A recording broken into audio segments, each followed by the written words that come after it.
Hi, and welcome to the Kubernetes podcast from Google. I'm Craig Box with my very special guest host, Jimmy Moore.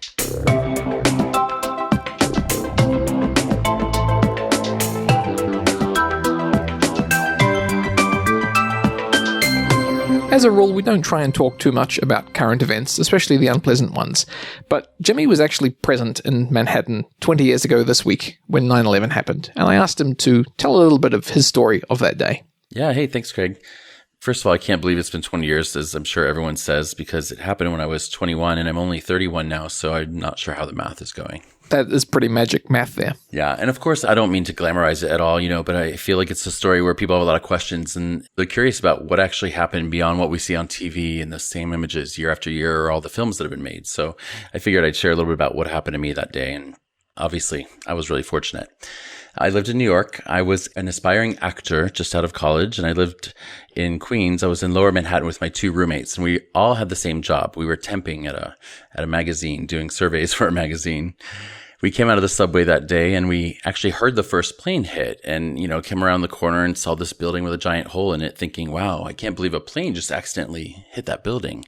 And I said out loud, how are they going to fix that hole? Mm-hmm. And I thought about how disorganized all that paperwork was going to be, and how do you even fix a moment like that? No idea what was happening, right? Just these strange, wow, that's going to be a hard fix. So we go on our way to work, right? We don't want to be late. We don't want to lose our jobs. So we go on our way to work, and at this magazine, we can see the two towers from the window, and we're all looking out this window at this one tower on fire. And all of a sudden, the second tower explodes out towards us.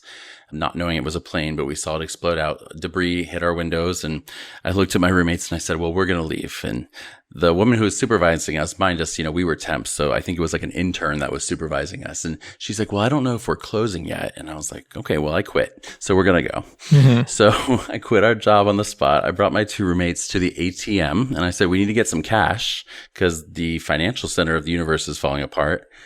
And as I was getting my cash out after the two of them kind of started to rumble and the connection was lost. So we kind of started running uptown, crisscrossing the city, avoiding the Empire State Building, trying to avoid the United Nations, hearing all sorts of news. My one roommate, Michelle, was crying because her feet were hurting because we were running and she was in heels. And my other roommate was panicking that the gas lines were going to explode. So I stopped and bought her some slippers at Duane Reade, bought him some chocolate, and I decided I would start smoking again that day. A somewhat sensible decision, given the circumstances. Given the moment, right? Hopefully a temporary one. Yeah, definitely a temporary one. I'm happy to say that silver lining. We got up to the Queensboro Bridge after several hours, which is about halfway up Manhattan. And by this point, emergency vehicles were coming into town and people were walking out of town on the lower level. So we pretty much in silence with thousands of people were walking across this bridge. And I've never been so happy to be in Queens, never been so happy to get to a McDonald's and just eat and watch what was happening on the news. It took us a few more hours to get back to our apartment in Queens that day, and I realized I was a resident assistant in college, and I think that training really helped me a lot. They prepared us for emergencies, probably never for one of that scale. My kind of final takeaway that I usually share with people is that what they don't show in action movies is the action star falling apart in the bathtub at the end of a big day, because that sure would be a lot more realistic than it was for me. Well, thank you very much for sharing that story. I don't really want to end on that note, so there's a link in the show notes to something from my hometown back in New Zealand, where a gentleman was trying to record a voicemail message to say that the movie theater was closed because the country is in lockdown. And he didn't quite have the same editors that we have on the show, so he had a couple of attempts at it, and unfortunately, the entire message, warts and all, went out on the voicemail. It's quite something. It's incredible. I listened to this, and I laughed. I shared it with my roommates. I sent it to some friends. It is fantastic. It's definitely great for a laugh. And not just for the funny accent. Oh, no, not just for the accent. I mean, this man was having a hard time, and he just let the whole world see it. All right, well, let's get to the news. Last year at AWS reInvent, Amazon pre-announced an EKS Anywhere service for running Kubernetes clusters on premises. That service is GA this week, with support for running clusters on VMware. Bare metal is now promised for 2022. Additionally, an EKS connector has been launched in preview, allowing you to connect any Kubernetes cluster to the EKS console. Congratulations to our friends at the bookshop, and we trust that the Anthos team is going to send you a cake. The container network interface spec has reached 1.0. There are only a couple of minor changes to the spec, though the authors say that there are, quote, way more tests. Instead, 1.0, or actually 1.0.1, is all about the declaration of API stability. Congratulations to the maintainers. Redcubes is a Dutch startup building Otomi, a distribution which includes add-ons to Kubernetes in the manner a Linux distribution is bundled with applications that run on the kernel. This week, Otomi's developer self-service features were moved from their for-pay Enterprise Edition into their open-source Community Edition. Redcubes also introduced a Helm chart for easier deployment of Otomi. 2 new features have been added to Microsoft's AKS this week. Scale down mode lets you stop instances upon scaling down instead of deleting them. Disks and their cached images remain available for you when you scale up again. Custom Azure Policy lets you create and assign custom policy definitions and constraint templates to your AKS clusters. In a world of Helm and operators, it may not be clear to you when you should use one over the other. The K8 Sandra community has walked this path recently, with Jeff Carpenter and John Sander from DataStax writing up their findings. K8 Sandra version 1.x was installed with a combination of Helm and operators. Future improvements, for example, adding multi-cluster support, made a Helm install too complicated and the charts too hard to debug. They are now working on a 2.x series built on the operator SDK, but that operator will still be installed by, you guessed it, Helm. Episode 113 guest David Ashpole talked about instrumentation of containers in Kubernetes and teased the arrival of distributed tracing in the API server. It arrived in alpha in Kubernetes 1.22, and David has written a blog post introducing the feature. By adding OpenTelemetry support to the API server and utilizing etcd's tracing support, you can get a nice graph of what's happening when a request is processed. Finally, it's not quite a book by Walter Isaacson, but Scott Carey from InfoWorld has written the somewhat inside story of what happened at Docker. Carey tells the story of Docker's early days as .cloud, see episode 156, up until it split in two and the acquisition of its enterprise business by Mirantis, which you heard about in episode 110. There's some opinion, but there's also some valuable insight from those that were there, which mostly boils down to they missed Kubernetes. And that's the news. Alejandro de Brito Fontes is a software developer from Argentina living in Santiago, Chile. He's currently an engineer at Gitpod. Ricardo Katz is a CNCF ambassador living in Sao Paulo in Brazil. He's currently an engineer at VMware. Welcome to the show, Alejandro. Thank you, Craig. Glad to be here. And welcome to the show, Ricardo. Thank you, Craig. I'm glad to be here. I think all three of us started working professionally with Linux in the early 2000s. Do you think everyone from that era is working with Kubernetes now? I think that we were preparing for this now. We were using Linux for 20 years just for Kubernetes. It's a lot easier to expose features to end users now. Yeah, I agree with that. You are not the old sysadmin anymore. You can just say, hey, everything just spins around Kubernetes, right? Well, I'm glad that you say that because I used to identify as a sysadmin. We hadn't invented DevOps yet, so I didn't feel bad about not doing it. Yeah. Same here. I started as a sysadmin and then I switched to software developer. You both grew up in South America, Alejandro in Argentina, Ricardo in Brazil. What was computing like for you growing up? I started with an XT model. Mm-hmm. We didn't have Macs or anything like that.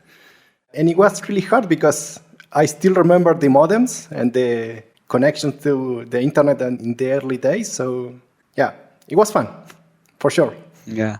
Downloading updates, it was really painful at the time.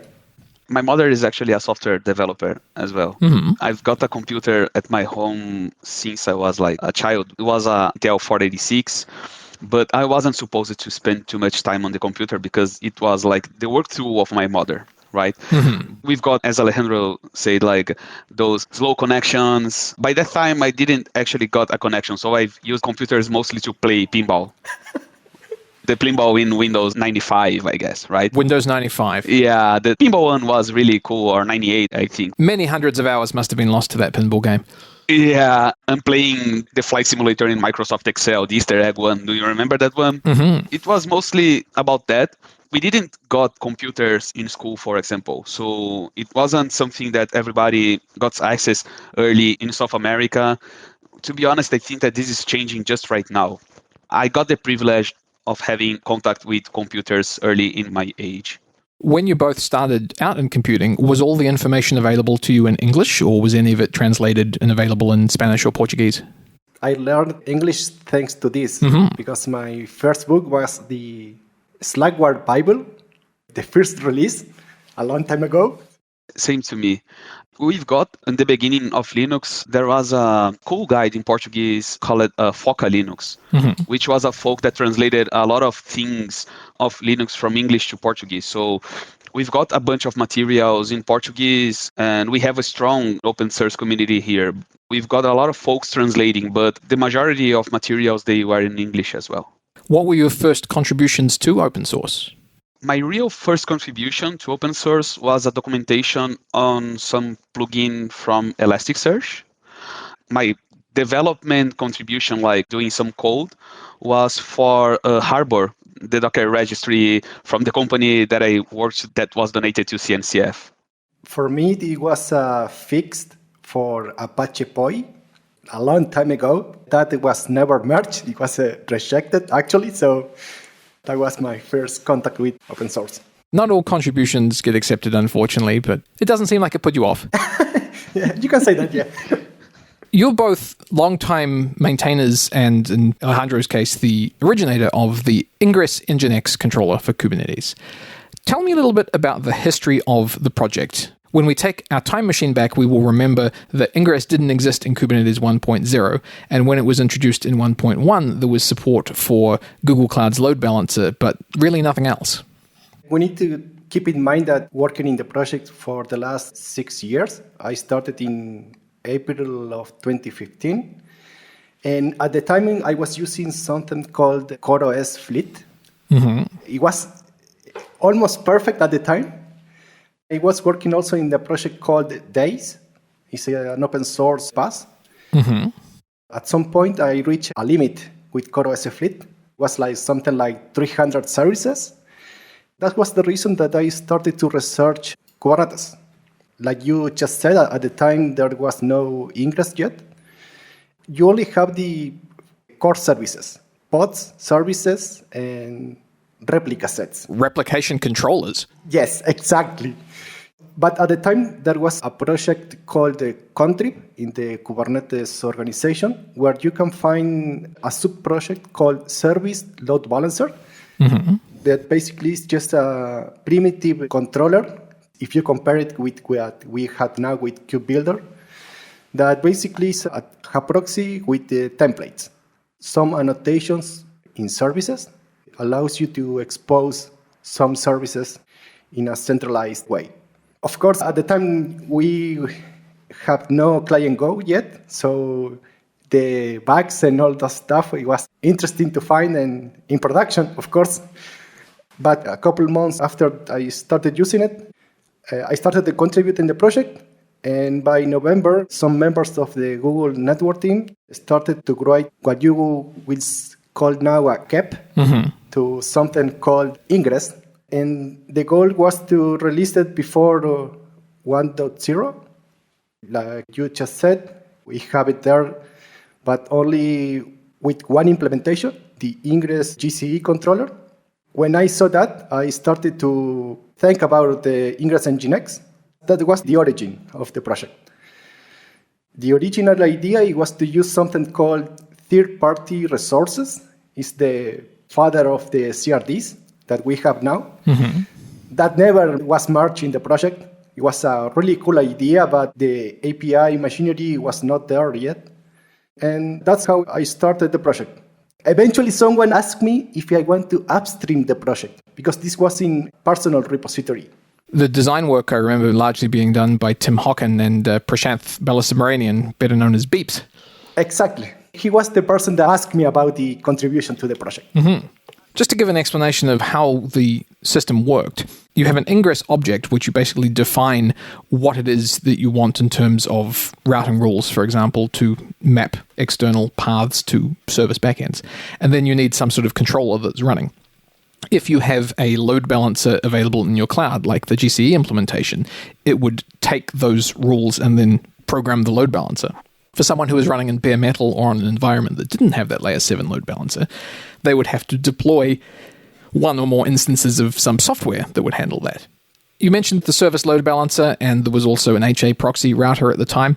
What was it in particular about nginx that made that the software that got adopted as the de facto standard? I was more familiar with nginx. That's the only reason. Mm-hmm. It wasn't a technical decision, actually. It's simple as that. And also, I was doing a lot of microservices at the time, and I needed more a mix between applications and microservices, and nginx was easier than Haproxy, for me at least. Was this something that was commercially inspired? Was this a problem that you had at the company you were working at the time? Actually, no. I built this for bare metal because I was running in bare metal and I could not use the GCP cloud for political reasons. And that's why I started ingress-nginx, actually. And I was the first user of this. I built this for me, actually. I never planned for ingress-nginx as you know it right now. I'll put a link in the show notes to a picture of that bare metal cluster. It seems to be running in a suitcase. Yes, that was an interesting experiment because I built a case with 4 Intel NUCs, a switch there. I even maintain this right now in the third iteration. It's a cool thing to do if you want to learn Kubernetes without breaking anything. And so then, Ricardo, when did you get involved with the project? My past job was at a government company here in Brazil.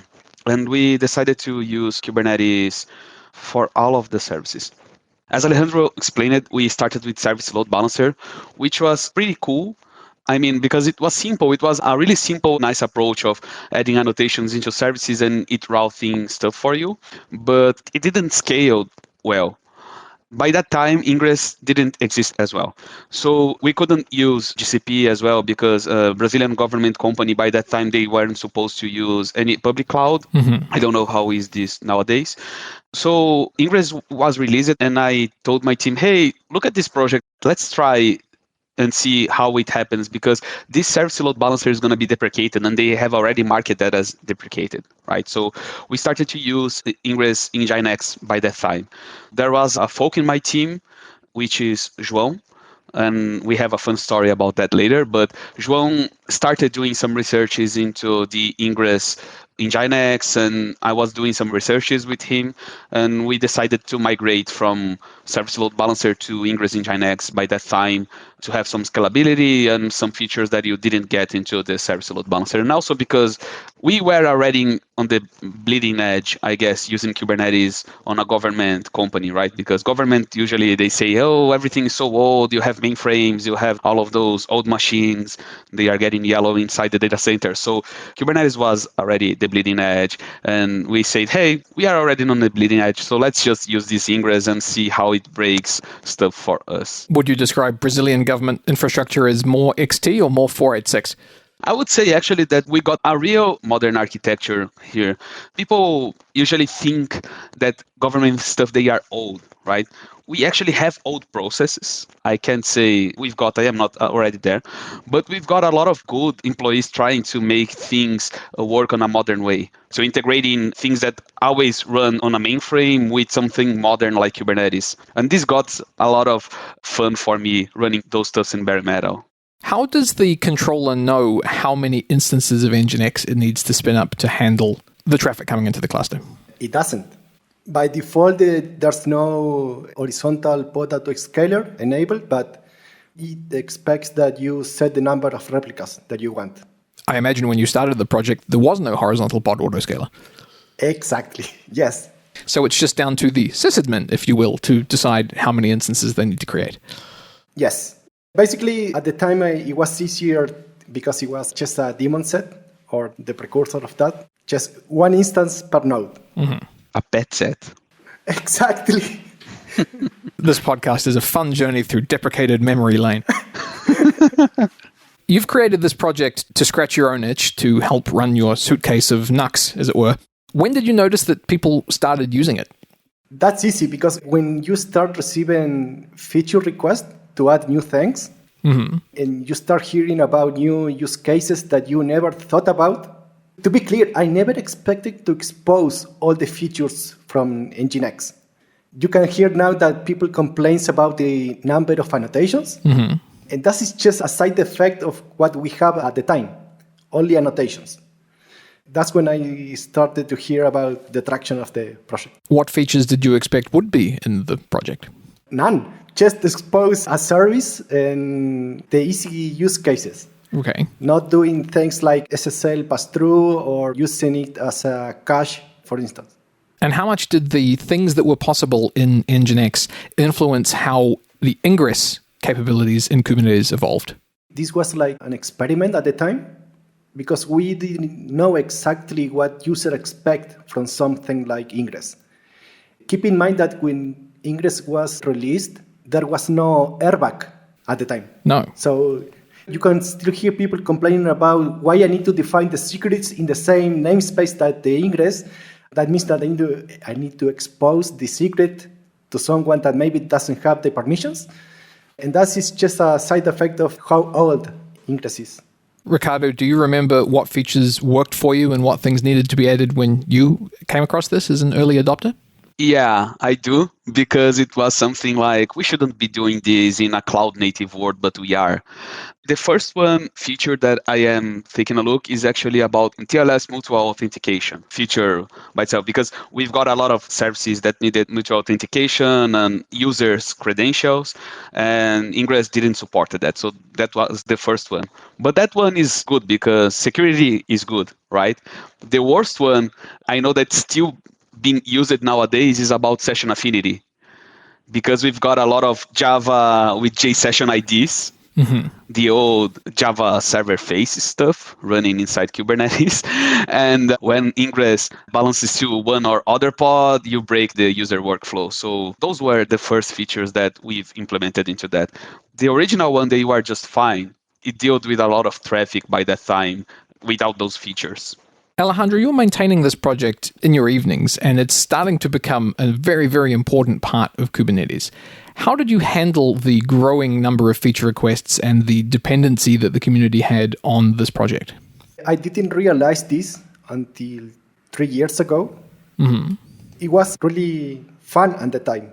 I never saw this as a job, but I understood the importance of this project for some people. Eventually, that was the reason why I put so much effort in maintaining it. Always try to be responsive in the issues, releasing at a constant rate, like 5 or 6 weeks at least. Were you able to bring on other maintainers? Yes. We need to understand in Kubernetes, it's really interesting to see that people can arrive to a project just to fix something that they need or they want to add, and they leave. It's hard to get maintainers for long periods of time. It was interesting, you can see now in the stats of the project that there's almost 700 contributors to the project. And for instance, there's companies like Shopify that are using ingress-nginx in production, and they have one member of the engineering team doing ingress-nginx. So that's right. Were people at those companies, or maybe even at Nginx Incorporated, reaching out to you and offering to help? No, we tried to reach Nginx before the F5 acquisition to merge both projects, the one from Nginx, the company, and the one from the community. And they say that they were not interested in doing that at the time because they want to pursue the commercial version of Nginx, not the open source one. And so, Ricardo, you started contributing around 2017 when you were using it and you had a team of people working there. How did you become a maintainer of the project? Back by that time, I was one of those persons that came, did something, and I didn't actually left, but I wasn't like a reviewer or an issue triager the same way that we have in Kubernetes community, right? I kept this contact with Alejandro for some time, and sometimes he asked me like, hey, I'm implementing this feature, so you as a user, what do you think about that? You use that? And I kept this sort of contact. I wasn't quite a maintainer, but as soon as Alejandro decided to step down, I felt that I had some sort of depth with the project, because I've learned to code Go because of the project. So I got a lot of opportunities by that. And Antonio Ojea, he asked me and say, hey, I know that you contribute, so why no one is getting this? Because Ingress API version 1 is going to be GA and version 1 beta 1 is going to be deprecated. And I said, yeah, maybe I can try to implement that thing. And I reached Alejandro and he told me, okay, if you try to implement this thing, probably people are going to think that you are going to be the maintainer. Or if you try, we've got actually a CVE back in that time as well. It was like a security problem. And I said, hey, I know that you are not with this anymore, but I think that we should fix this for the user. So can you teach me how to make the release? And he told me, as soon as you make one release, people are going to think that you are the maintainer. So be aware of that. And I said, yeah, I think that I can live with that, but I won't spend my daytime or everything. So people need to be aware that I won't put the same effort that you've been putting because I have not this time to do that. Let's step back a little bit from that. You gave a talk at a rejects conference once upon a time talking about ingress and implementations. What was the story with that talk? Yeah, so that one was fun. I was at Rejects in Barcelona 2019, and I gave a lightning talk because my talk was rejected in KubeCon, so I decided to give that in Rejects as a lightning talk. They said, hey, anybody that wants to say about something, just came here and say about something. My talk was about scaling Kubernetes in a huge bare metal environment. So we've got machines with 768 gigabytes of memory in my previous job, running something like 5 to 600 of pods per node. It's not recommended. Please don't do that. But anyway, we've got something like that.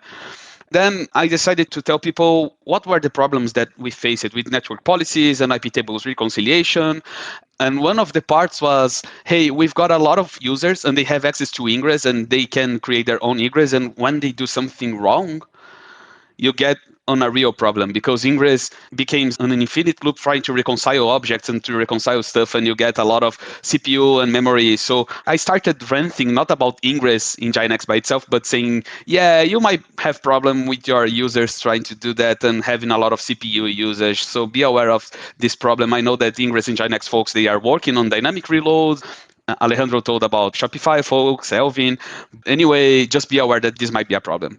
When that talk was over, I went into my place and someone came to me and say, hey, so you are Ricardo? And I say, yeah. So, hey, hello, I am Alejandro, the maintainer of Ingress in nginx. Thanks for the feedback on the rejects talk. And I say, yeah, I think that at least I didn't say that Ingress in nginx is bad, but this infinite loop and the reconciliation is bad. And he told me, yeah, we need help. I need your feedback. I need your help. So just feel free to keep doing those stuff. That was the way that we've met personally each other. And after that, we went into a contributor summit, drink some beers. João Moraes, which is actually the HA proxy ingress maintainer, was from my team. So we've got a meeting from the ingresses implementations maintainers having some beers at that KubeCon. Is that how you remember the story too, Alejandro? Yes, it's funny how things happen. I never expected to meet Ricardo in Barcelona, but it was fun. A long way for the both of you to fly to meet one another. Yes, exactly. Yeah, exactly. You decided to stand down as the maintainer of the project earlier this year. I guess there are two questions. Why did you decide that was the right time? And on the flip side, why did you do it for so long? I decided to step down because for 2.5 years, I tried to find sponsors for my time in the project without much success.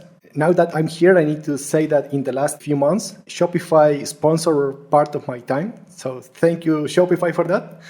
But it's really hard to get the sponsors in open source. Yes. Also, if a project is present in the Kubernetes organization, doesn't mean that it's being supported financially. Maybe people in the project is just doing it for free. So please support those projects. That was the main reason, actually. And that's not necessarily only a Kubernetes problem. After some of the SSL bugs a few years back, there was a real attention brought to the fact that there were these key pieces of Unix and internet infrastructure that were essentially maintained by one person in their spare time, or in some cases not maintained by anybody at all. And there was a fund put together, I guess, to help sponsor some of those things. Do you think it's time that we extended that to Kubernetes projects as well? I don't know.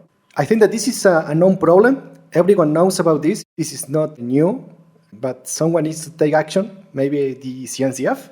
I don't know. Ricardo, you took action. Yeah, when Alejandro told me about this sponsorship, I actually asked him why he didn't open the GitHub sponsor on GitHub. But by that time, Chile wasn't on the list, right? I'm still in the waiting list after 3 years. See? Yeah, so that one was a first approach. And I think that from a user perspective, I can say that I sponsored some folks on GitHub. I know that it's pretty hard for those folks to have a hobby project that becomes like a pillar of the internet. There is that fun XKCD or something like that of like the infrastructure of internet and a small piece supporting everything. And I don't know if you saw already that, but I can tell you.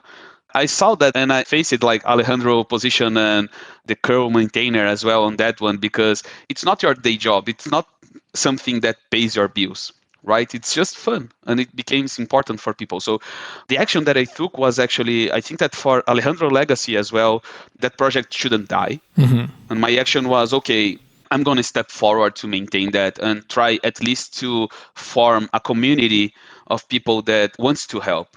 I think that my biggest achievement in ingress-nginx right now wasn't releasing version 1, that actually was forming and getting some folks that really want to help and really want to reveal. So we have Elvin from Shopify, which Alejandro told, and we have James and Jintao and Long and other folks that saw the opportunity to become a contributor to something from Kubernetes inside Kubernetes organization, but not actually the Kubernetes upstream code, and being like issue reviewer and etc. And this was actually the action that I think that I took, was like trying to form folks that really wants to maintain, because I don't think that I'm going to be in this project forever. The same thing that happened to Alejandro, like I have other stuff to do as well, right? And I don't want to disappoint people waiting for some feature request or for some pull request or for something like that.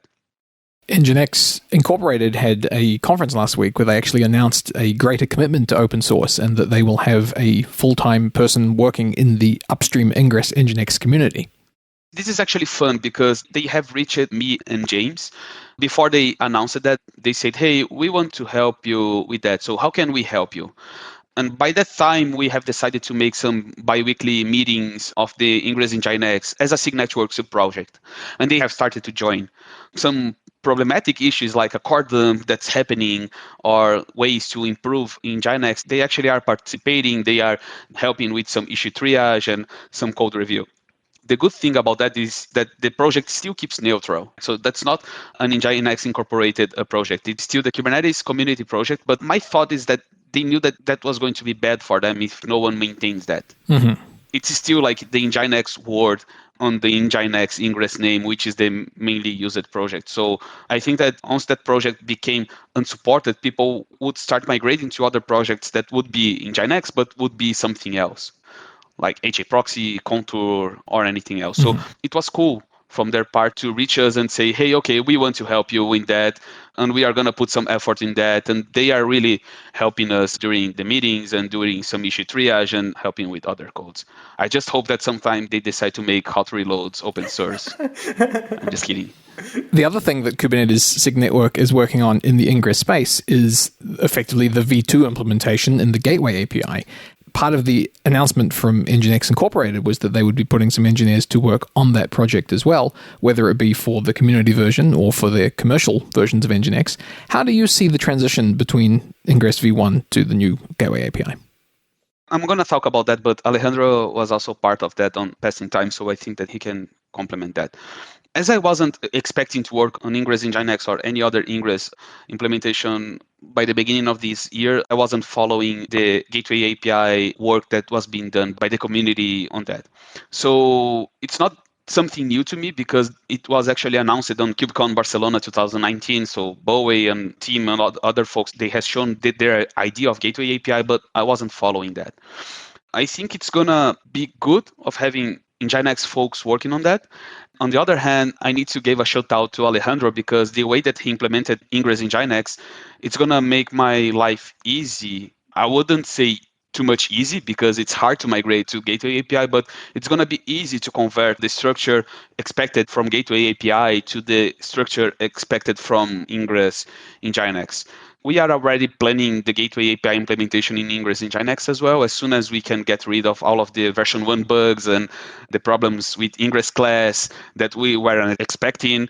As soon as we get rid of that, the community is talking about how can we implement that and getting feedbacks from the community as well. Gateway API is a huge step forward to what we have now with Ingress, and there's more common ground right now against the different implementations. It's going to take some time reach a stable API and see exactly what it means between different implementations. That is also one of the main complaints with Ingress, why the implementations are so different between each other, how we can also expose the same core features.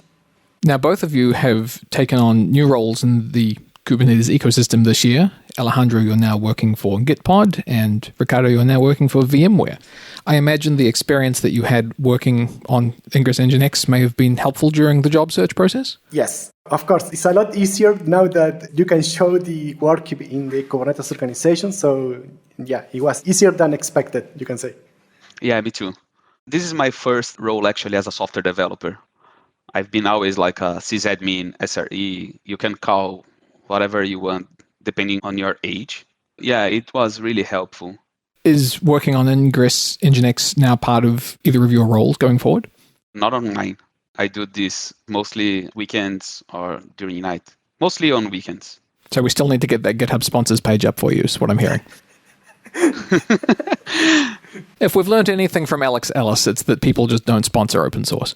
Yeah, Alex got a really strong opinion about that, and I agree with him because he does a lot of cool stuff. He does OpenFast, he does inglets, he does a lot of stuff, but still he decides to do those things as jobs, but those things doesn't pay his bills. Mm-hmm. It's hard, and I really invite people to, if you have like $5 or $10 or whatever you decide to sponsor that project that you like. I'm not asking for ingress-nginx because I do that as a fun when I can. Mm-hmm. This must be something that people really should know, that maintainers, they work when they can and not when you need. So if you need something, just pay for a license or sponsor someone to do that if it's part of your job. Alex got a really good point on that. And I think that if you want to help a maintainer, just go and sponsor him or her with whatever money you can. The project has just released version 1.0. So first of all, congratulations to both of you. I had nothing to do. Just thank you, Ricardo, for 1.0. Yeah, in fairness, I'm sure you have a little more than nothing to do with it. 95% of the code is yours. I just wrote it. It was launched this year. The biggest change of 1.0 is actually supporting the version 1 Ingress API. This is the major change. There is nothing more like a feature like a hot reload or a new web application firewall or something like that. Talking with the community, we decided that as soon as Ingress reaches V1 API, which was a complaint about a lot of cloud providers as well, because I remember about that discussion that, hey, we use a V1 Beta 1 API, so when you decide to change that, it's going to break everything. So yeah, when SIG Network decided to change from V1 Beta 1 to V1, a lot of things changed and a lot of things broke. And I keep making some jokes about that with Rob Scott, like saying, hey, wasn't that easy to change that. But anyway, we decided to make it GA with the API getting GA. So the biggest change was the version 1 API and the Ingress class implementation. And Ingress class implementation broke a lot of stuff. So we are still thinking about adding some rollback or some safeguard for users that want to migrate to version 1, because the other one is going to be deprecated. Also because the version 1 Beta 1 API is getting deprecated from the Ingress object. And yeah, that was the biggest change. Something that I think people care a lot about is the magic of a 1.0 version number, whether or not that means something is generally available. People say, well, hey, 0. whatever, I'm scared of that. I don't want to run that thing. And then the mystique of having gone to 1.0. But it sounds like it wasn't so much we've finally tested it. It's that there was a breaking change and we are, again, properly applying semantic versioning. Yeah. That was the decision, actually. It was saying something like, hey, we can say that now we have semantic version. We are going to follow the semantic version. We are going to have some bug fix releases or some feature releases.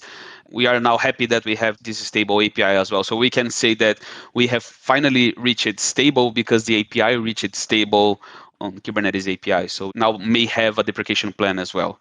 Another way to look at this is, Alejandro, you ran this project for 5.5 years and you couldn't get out of 0. something. Ricardo takes it for 6 weeks and look, 1.0. Yeah. No, actually, I never wanted to reach 1.0. You wanted to just asymptotically approach it. 0.9999999. Yeah, but the reason for that is what you expect from that. If you say 1.0, it's okay, there's going to be a 1.01 and 1.1 and 1.0. Mm-hmm. You are committing to multiple versions and multiple branches, and that was not the reality in the project. That's it. It became a problem because we now have two branches, the legacy one and the new one. Yes. You've mentioned a couple of things, hot reloads, obviously, web application firewall features and so on. What things would you like to see develop in the project over time? First of all, I want to see some old problems getting stabilized, right? So we have some old problems that we've seen people complaining about that, even the image size because of mod security, which is an old problem, or problems dealing with reconciliation that I want to see it solved. So I am really focused with the community on bug fixes. And for the next feature versions, I want to start working with query events as an alternative to mod security.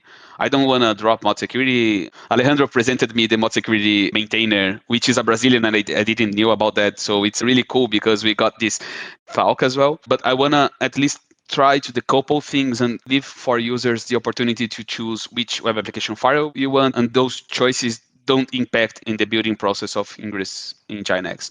Also, I want to see as a feature a gateway API is implemented, because I think it's kind of weird that we have all of the other community implementations with gateway APIs doing their implementations. So we have in HA Proxy, we have in Contour, we have in Kong, I guess, and we don't have in ingress-nginx. So I think we are sending a message here that we are also keeping the development if we implement gateway API. We support gateway API as well. So this is the feature that I want to see for the next few months. Some web application firewall, something focused on security, and something on the gateway API as well. Would you say that becomes ingress-nginx 2.x, or are we now talking about renaming or forking the project and having gateway API nginx? No, it's going to be probably ingress-nginx version 1.2.0 or something like that, like ingress-nginx with lasers. I don't know if we are going to rename actually the project, or some of the projects are going to be renamed as well, because this is something that's generating confusion between the ingress-nginx community and the ingress-nginx from the Nginx incorporation. So this is something that we are actually discussing with Nginx, and going to bring to steering committee as well to say, hey, how can we get this confusion away? Because people go to Google search and search for ingress-nginx something, and they usually are facing problems with Nginx incorporation, and they came into us, or vice versa. That sounds like something that the new person from Nginx could clear up for you. Yeah, we actually are asking them just to, hey, just solve that for us. Yeah, merge the two projects or rename the company or something. What are you going to do? Yeah, sounds like a good approach. I'm not the one to decide, but I think they should do that. And Alejandro, from talking to you throughout this, it feels to me like you believe the project is in good hands. Yes, of course. Thanks to Ricardo that he stepped in the project to help. If it wasn't for you, this was not in the current state, now that you created the community around the project itself. So thank you again. And thank you very much, both of you, for joining us today. Thank you again, Craig. Thank you. You can find Ricardo on Twitter at rpkatz. You can find Alejandro on Twitter at aledbf. And you can find both of them on the Kubernetes Slack. You can find ingress-nginx at kubernetes.github.io/ingress-nginx. Thanks for listening. As always, if you enjoyed the show, please help us spread the word and tell a friend. If you have any feedback for us, you can find us on Twitter at KubernetesPod, or reach us by email at kubernetespodcast@google.com. You can also check out our website at kubernetespodcast.com, where you will find transcripts and show notes, as well as links to subscribe. Until next time, take care. See you later.